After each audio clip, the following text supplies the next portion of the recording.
Hi friends, இன்றைக்கி ஒரு mini vlog தான் பார்க்க போகிறோம். இன்றைக்கி டே எப்படி போச்சுங்கிறத பார்க்கலாம். இன்றைக்கி என்ன குழம்பு வைக்கலாம் அப்படின்னு யோசிச்சுட்டு இருந்தேன். நான் லாஸ்ட்டாக தோட்டத்துக்கு போயிட்டு வரும்போது அங்கே கொஞ்சம் பாகக்காய் இருந்துச்சு, அதை பறிச்சுட்டு வந்தேன். பாகக்காய் குழம்பு வச்சிடலாம் அப்படின்ட்டு டக்குன்னு அதை தான் ரெடி பண்ணிகிட்ருக்கேன். பாகக்காய் குழம்பு வந்து பசங்களுக்குலாம் பிடிக்கவே பிடிக்காது. ஆனால் இப்போ நான் வைக்கிற மாதிரி வைக்கும்போது பசங்க ரொம்ப விரும்பி சாப்பிட்றாங்க. பசங்களுக்கு என்ன, எனக்கே பாகக்காய்னா பிடிக்காது. ஆனால் இந்த மெத்தடில் வச்சோம் அப்படின்னா எல்லாருமே விரும்பி சாப்பிடுவாங்க. அந்த கசப்பு தன்மையும் இருக்காது. எப்படி செய்யலாம் அப்படின்னு பார்க்கலாம்.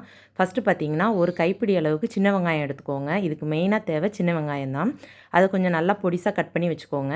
அதுக்கப்புறம் ஒரு 2 பழுத்த தக்காளியாக நம்ம மிக்ஸி ஜாரில் அரைச்சி வச்சுக்கலாம். அதுக்கப்புறம் கொஞ்சமாக புளி ஊற போட்டு வச்சுக்கோங்க. இப்போ எப்படி செய்யலாம் அப்படின்னு பார்க்கலாம். ஃபஸ்ட்டு வந்து பாகக்காவை நல்லா ரவுண்டாக கட் பண்ணி அதை நல்லா வதக்கி எடுத்துக்கணும். குழம்பு வந்து நல்லெண்ணெயில் செஞ்சீங்க அப்படின்னா இன்னும் நல்லாயிருக்கும்.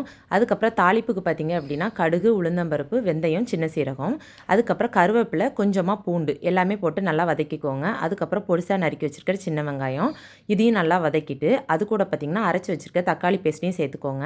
இது நல்லா எல்லாமே தக்காளி பேஸ்ட் எல்லாமே வெந்ததுக்கப்புறம் மசாலா பொருள் பார்த்திங்கன்னா வத்தல் தூள், மஞ்சள் தூள், மல்லித்தூள் எல்லாமே சேர்த்துட்டு நல்லா வதக்கிட்டு அதுக்கப்புறம் புளி கரைசலும் ஊற்றிட்டு நல்லா கொதிக்க விட்டுக்கோங்க. கொதி வந்ததுக்கப்புறம் நம்ம வந்து வதக்கி வச்சுருக்க பாகக்காவை சேர்த்துக்கணும். சேர்த்துட்டு நல்லா கொதித்து மசாலா முறிஞ்சு வந்ததுக்கப்புறம் நீங்கள் இறக்குனீங்கன்னா டேஸ்ட் வந்து சூப்பராக இருக்கும். இப்படி ட்ரை பண்ணி பாருங்கள். அதுக்கப்புறம் நான் தேங்காய் வந்து எண்ணெய் எடுக்கிறதுக்காக கொண்டு வரேன்னு சொன்னேன்ல ஃப்ரெண்ட்ஸ், அதே மாதிரி தான் கொண்டு வந்து காய வைக்கும்போது பார்த்திங்க அப்படின்னா கரெக்டாக மழை வர்ற மாதிரி இருக்குது. வெயிலுக்கான அறிகுறியே இல்லை. நேற்று வீடியோலேயே நான் சொல்லியிருப்பேன் கண்டிப்பாக மழை வரும் நம்ம ஏதாவது காய வைக்கும்போது அப்படின்ட்டு. அதே மாதிரி தான் எனக்கு ஆயிடுச்சு. அதுக்கப்புறம் எல்லாத்தையும் உள்ளே தான் வச்சுருக்கிறேன். இனிமேல் வெயில் வந்ததுக்கப்புறம் தான் தூக்கி வெளியே வைக்கணும். ஓகே ஃப்ரெண்ட், இந்த வீடியோ உங்களுக்கு பிடிச்சிருக்குன்னு நினைக்கிறேன். வீடியோ பிடிச்சா லைக் பண்ணுங்கள், ஷேர் பண்ணுங்கள், மறக்காமல் சப்ஸ்கிரைப் பண்ணுங்கள். அடுத்த ஒரு சூப்பரான வீடியோவில் பார்க்கலாம். பாய்.